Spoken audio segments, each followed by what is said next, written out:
एक गांव में हरि नाम का किसान रहता था। उसका जीवन बहुत साधारण था। कुछ उसके पास गाय बैल और 2-3 बीघा जमीन भी थी। गरीबी उसकी साथी थी, लेकिन उसके भीतर की सबसे बड़ी संपत्ति थी ईमानदारी और सच्चाई। गांव के लोग अक्सर कहते थे, हरि गरीब जरूर है, मगर उसके जैसा सच्चा इंसान पूरे इलाके में नहीं मिलेगा। हरि रोज सुबह सूरज निकलने से पहले उठता। वह सबसे पहले गौशाला में जाकर गाय बैल की सेवा करता, फिर खेत की ओर निकल जाता। गर्मी हो, ठंड हो या बारिश, वह कभी मेहनत से पीछे नहीं हटता। पत्नी अक्सर कहती, इतनी मेहनत करके भी हमारे पास धन नहीं बचता। कभी सोचा है कि थोड़े शॉर्टकट अपना लें? हरि हंसकर जवाब देता, झूठ और धोखे का पैसा चंद दिन साथ देता है।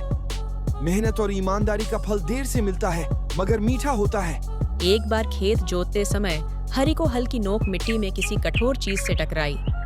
जब उसने खोदा तो वहां से पुरानी मिट्टी के बर्तन में कुछ सोने की मोहरें निकलीं। हरि हैरान रह गया और सोचने लगा, इतने सोने से मेरा पूरा जीवन बदल सकता है। वह जल्दी से काम खत्म करके अपने बैलों के साथ घर की ओर चल पड़ी।